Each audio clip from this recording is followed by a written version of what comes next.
बिस्मिल्लाहिर्रहमानिर्रहीम। अस्सलामुअलैकुम। बाशु की दादागिरी ख़त्म करने के चंद साल बाद की बात है कि दाऊद इब्राहिम को मालूम हुआ कि सोने की स्मगलिंग के बादशाह हाजी मस्तान ने चंद पठान लड़कों के ज़रिए इसके कारिंदों की पिटाई करवाई है। लिहाजा एक मरतबा फिर दाऊद ने बदला लेने की ठान ली। दाऊद इब्राहिम को अंदाज़ा था कि हाजी मस्तान हमेशा लड़ाई झगड़े से दूर रहता है और इसने कभी बम्बई शहर में अपनी ताकत का मुजाहरा नहीं किया था। अलबत्ता इन कामों के लिए हाजी मस्तान के पास मद्रासी वरादा राजन मौजूद था। दाऊद ने फिल्म की मुहूर्त के मौके पर बजरिया प्रेस ली गई हाजी मस्तान की कई तस्वीरें इकट्ठी कर रखी थीं। हाजी मस्तान बॉलीवुड पर छाया हुआ था और बॉलीवुड जल्द ही हाजी मस्तान की ज़िंदगी पर फिल्म बनाने की मंसूबाबंदी भी कर रही थी। बाशु दादा के गरूर को खाक में मिलाने के बाद अब दाऊद इब्राहिम को ये एहसास होने लगा था कि वो इस शहर में जो चाहे कर सकता है। हाजी मस्तान के लिए पैसा ही सब कुछ था, इसलिए हाजी मस्तान के काले धन पर हाथ साफ करने की दाऊद इब्राहिम ने ठान ली। दिसंबर सन 1974 की एक सुबह दाऊद इब्राहिम की लोकल इंटेलिजेंस ने खबर दी कि हाजी मस्तान के दफ्तर कार नेक बंदर से मालाबार में वाक़या इसके घर 5 लाख रुपए ले जाए जाएंगे। ये पैसे अंगाड़िया ले जाया करते थे, जो कि मारवाड़ी लोग थे। पैसे इधर उधर ले जाना इनका काम था। फैसला किया गया कि किसी माकूल वजह के बगैर इनके 2 साथियों को पटवाने की पादाश में हाजी मस्तान का ये पैसा लूट लिया जाए। डोंगरी के नौजवानों के लिए भी ये मसला गैरत का था, क्योंकि इनके साथियों को पीटा गया था। ना सिर्फ ये, बल्कि दोनों लड़के दाऊद के दोस्त और गैंग के साथी भी थे। दाऊद अपने साथियों और दोस्तों की बेइज्जती इतनी आसानी से भुलाया नहीं करता था। इन दिनों 5 लाख रुपए एक खतीर रकम समझी जाती थी। इन लड़कों ने आज से पहले कभी इतने पैसे देखे भी नहीं थे। गो कि ये लोग अपने मंसूबे के बारे में कुछ खाइफ थे, लेकिन उन्हें इस बात की तसल्ली थी कि अंगाड़िया ये लोग इतना पैसा मुहावजों के बगैर ले जाने की हमाकत ज़रूर करेंगे, क्योंकि इन मारवाड़ियों को यकीन था कि हाजी मस्तान के माल पर कोई हाथ डालने की जुर्रत नहीं कर सकता। दाऊद इब्राहिम और इसके कारिंदों ने दफ्तर से निकलते ही इन लोगों से मुठभेड़ की ठान ली और बंदर पुल की तरफ चले गए। चूँकि मुसाफिर खाना दाऊद इब्राहिम का इलाका था, इसलिए वो इस इलाके को अपने हाथ की लकीरों की तरह जानता था। वो जानता था कि गाड़ियों को किस तरह रोकना है, पैसे लेने हैं और मजमे में किस तरह फरार होना है कि वाक़े की किसी को हवा भी ना लगे। इसने अपने इर्द गिर्द अबू बकर, यूसुफ खान, इजाज़ जंकी, अजीज़ ड्राइवर, अब्दुल मतलब, सैयद सुल्तान और शेर खान को जमा कर रखा था। इन सब में आखिरी 2 दाऊद के बहुत पसंदीदा साथी थे। सैयद सुल्तान, जिसे अयूबी कहा जाता था, मजबूत कंधों का मालिक था। इसका जिस्म खूबसूरत और तवाना था। इसी साल इस 20 साला लड़के ने मिस्टर बम्बई का टाइटल जीता था और अब मिस्टर इंडिया का टाइटल जीतने की ख्वाहिश रखता था।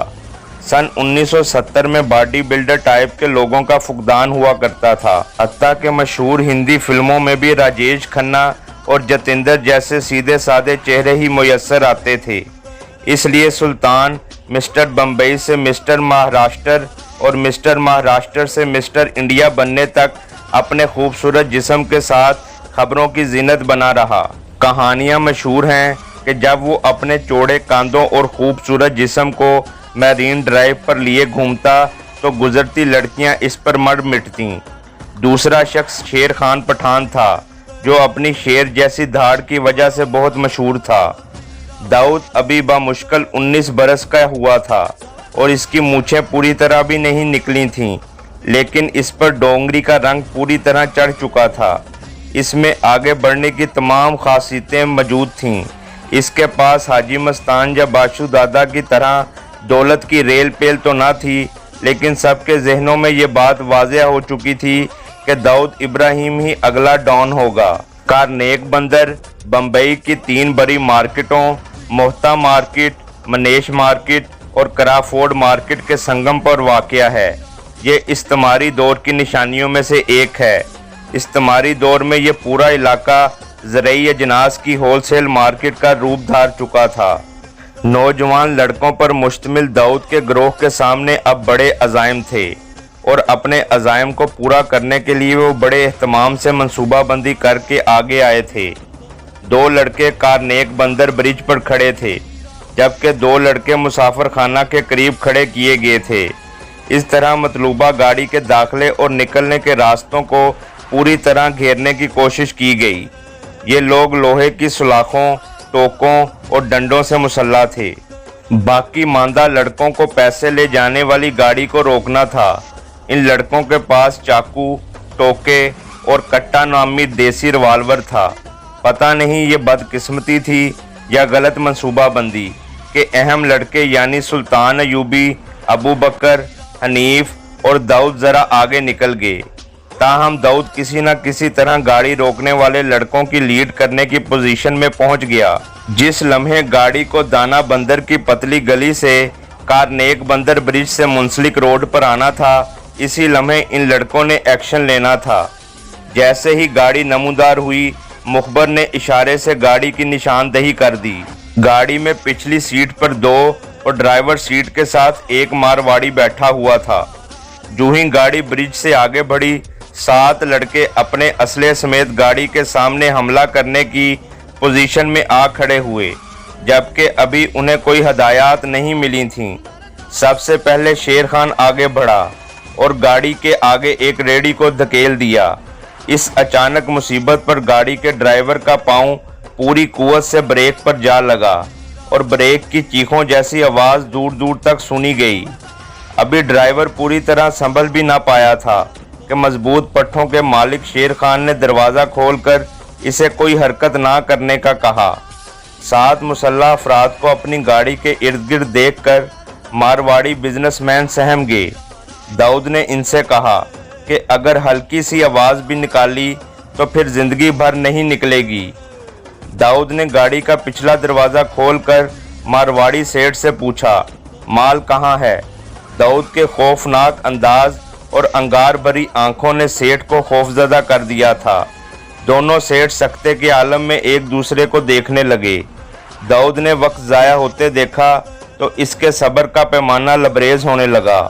दाऊद ने कहा, मेरे पास ज़्यादा वक्त नहीं है। इसी के साथ दाऊद ने सेठ की गोद से बैग लिया और कहा, और माल कहाँ है? कांपते हुए सेठ ने गाड़ी की डिग्गी की जानिब इशारा किया। दाऊद ने इजाज़ को इशारा किया तो इसने डिग्गी खोली। वहां इसे एक काले रंग का ताला लगा हुआ बक्स मिला। माल मिलते ही दाऊद ने अपने लड़कों को जाए वकुआ से फौरन गायब होने का इशारा किया। जब मारवाड़ी सेठों को होश आया तो उन्होंने पुलिस स्टेशन जाने का फैसला किया। पडवानी थाने में उन्होंने FIR नंबर CR 4/725 दर्ज करवाई। ये FIR राहजनी और मुसल्ला डाके के तहत दर्ज की गई। दाऊद और इसके साथियों को अंदाज़ा भी नहीं था कि उन्होंने इस दहाई की सबसे बड़ी डकैती की है, और वो भी ना तजर्बाकारी और किस्मत के सहारे। इन लोगों को इतना भी मालूम ना था कि जो पैसा उन्होंने लूटा है इसका ताल्लुक मेट्रोपॉलिटन कोऑपरेटिव बैंक से था, ना कि हाजी मस्तान से।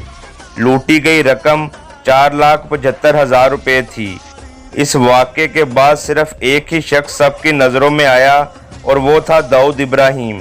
अगले दिन दाऊद शहर के अखबारात की अहम सुर्खियों में था। इब्राहिम कास्कर ने जब अपने बेटे की इस जुर्रत की दास्तान सुनी तो शशदर रह गया। मुअत्तल किए जाने के बाद इब्राहिम ने इस्तीफ़ा दे दिया था। इब्राहिम भाई को कुछ ही अरसा पहले क्राइम ब्रांच से बम्बई पुलिस मुंतकिल किया गया था। इस तमाम वाक़े के बावजूद पुलिस के हलकों में इब्राहिम भाई की इज्जत में कोई कमी वाक़या नहीं हुई थी। डोंगरी के मुस्लिम अक्सरती इलाके में इब्राहिम भाई की बैठक ही वो जगह थी जहां हर कोई अपना मसला लिए खड़ा होता। किसी की नाली बंद हो या घरेलू झगड़े या पुलिस के डराने धमकाने के किस्से, सबका हल इब्राहिम भाई की बैठक में ही हुआ करता था। जब दाऊद साबर और दूसरे लड़कों ने इस किस्म के काम शुरू किए तो अव्वलन तो इब्राहिम भाई बहुत परेशान हुए, लेकिन बाद इन हरकतों को इनकी जवानी की गलतियां समझकर खुद को परेशानियों से दूर रखने की कोशिश करने लगे, लेकिन इस वाक़ये ने तो इब्राहिम भाई को हलाक कर रख दिया था।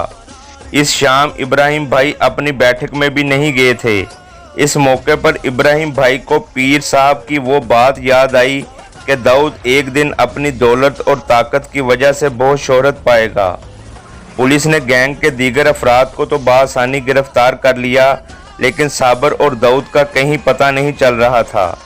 डकैती से अगले दिन एक हवालदार ने इब्राहिम भाई के दरवाजे पर दस्तक दी और इब्राहिम भाई को क्राइम ब्रांच के ऑफिसर का पैगाम दिया कि वो इनसे मिलना चाहते हैं। इब्राहिम भाई खुद को कोसने लगे और कहने लगे, मुझे पता था ये तो होना ही है। इसके बाद इब्राहिम भाई ने ठान ली कि दोनों बेटों को कहीं ना कहीं से लाकर ज़रूर कानून के हवाले करेंगे। इब्राहिम भाई दाऊद और साबर के तमाम दोस्तों के घर गए, लेकिन इनका कहीं पता नहीं चला। बिला आखिर उन्हें मालूम हो गया कि इनके बेटे बायकोला में अपने एक दोस्त के यहाँ छुपे बैठे हैं। वो फ़ौरन वहाँ पहुँचे और दोनों को घर ले आए, जहाँ दोनों सर झुकाए खड़े हो गए। माँ दोनों को डांट ही रही थी कि इब्राहिम भाई अपनी पुरानी स्टील की अलमारी की जानिब बढ़े और चमड़े की वो बेल्ट ले आए जिसे वो बड़े फ़ख्र से क्राइम ब्रांच के हवालदार के तौर पर पहना करते थे। दोनों लड़कों ने जब इब्राहिम भाई के हाथ में बेल्ट और चेहरे पर गुस्सा देखा तो घबरा गए। ताहम इनकी हिम्मत न हुई कि वो अपनी जगह से 1 इंच भी हिलें। आज भी पड़ोसियों को याद है कि किस बुरी तरह दोनों भाइयों ने मार खाई थी। इनकी चीखों पुकार पर पड़ोसियों को भी तरस आने लगा था। इब्राहिम भाई ने बेल्ट से मार मार कर दोनों को अधमुआ और लहूलुहान कर दिया था। बिला आखिर इब्राहिम भाई के एक दोस्त ने ज़बरदस्ती बेल्ट इनके हाथ से छीन ली। इससे पहले कि इनकी मां उन्हें कुछ खाने पीने को देती, इब्राहिम भाई ने दोनों को घसीटा और टैक्सी में डालकर क्राइम ब्रांच ले गए। इब्राहिम भाई ने दोनों भाइयों को क्राइम ब्रांच ऑफिसर के सामने फेंका और हाथ बांध कर रोने लगे। जाने से पहले इब्राहिम भाई ने अपने अफसर से माफ़ी मांगी और कहा कि इन दोनों को इनके जुर्म की सज़ा ज़रूर मिलनी चाहिए। जब क्राइम ब्रांच के ऑफिसर ने इब्राहिम भाई के बेल्ट के निशानात दोनों लड़कों के जिस्मों पर देखे तो इन पर मज़ीद तशद्दुद ना करने का सोचा। इन तमाम वाक़यात और थोड़ी देर की शोहरत ने बिला आखिर एक नए डॉन यानी दाऊद इब्राहिम को जन्म दिया। जारी है।